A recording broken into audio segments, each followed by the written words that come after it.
पुढे महत्त्वाची बातमी राजकीय वर्तुळातून पालघरचे पालकमंत्री आणि राज्याचे वनमंत्री गणेश नाईक यांनी विक्रमगड इथं झालेल्या जनता दरबारात भाषण करताना प्रशासन आणि सत्ताधाऱ्यांवर थेट निशाणा साधला।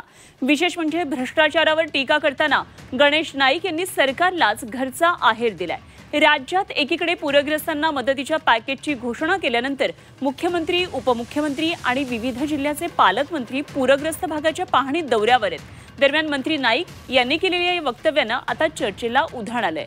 ते कोणाबद्दल बोलले, कशाबद्दल बोलले, त्यांचा बोलण्याचा अर्थ काय होता हे त्यांच्याशी बोलल्यानंतर सांगता येईल, अशी प्रतिक्रिया महसूल मंत्री चंद्रशेखर बावनकुळे यांनी दिली आहे।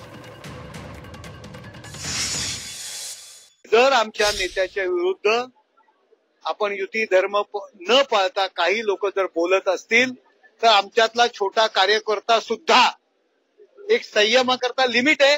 भारतीय जनता पार्टीच्या नेत्यांच्या कानावर मी स्वतः ही गोष्ट घातलेली आहे आणि आज आपल्याद्वारे पुन्हा एकदा सांगतो, आमच्या नेत्याच्या विरुद्ध जर बोललात तर आम्ही युती धर्म बाजूला ठेवून आम्ही सुद्धा तशाच पद्धतीने उत्तर देऊ। गणेश नाईक साहेब म्हणजे भाजपा नाही। एखाद्या व्यक्तीनं कोणाच्या तरी नावानं तुमच्याकडे ब्रेकिंग होण्यासाठी काही गोष्ट बोलल्या, याचा अर्थ नवी मुंबईमध्ये किंवा ठाण्यामध्ये किंवा महाराष्ट्रामध्ये एकनाथ शिंदे साहेबांचं अस्तित्व कमी होणार नाही।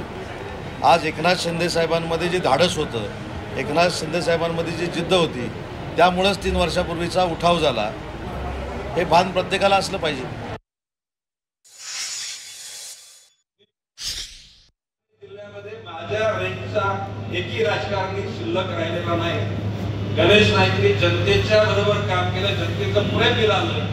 गणेश नाईकची ताकद जनतेचं प्रेम आहे। गणेश नाईकची फिजिकली ताकद नाही, मनी पॉवर नाही, मसल पॉवर नाही, चेअर पॉवर नाही। ठाणे जिल्ह्यात माझ्या रेंजचा रेंज म्हणजे त्यांना फॉरेस्टची रेंज म्हणायची आहे का, पण ती जनावरांसाठी वापरतात ना रेंज न रेंजेस। पण मला वाटतं माणसांचा विचार करावा राजकारणामध्ये आपण।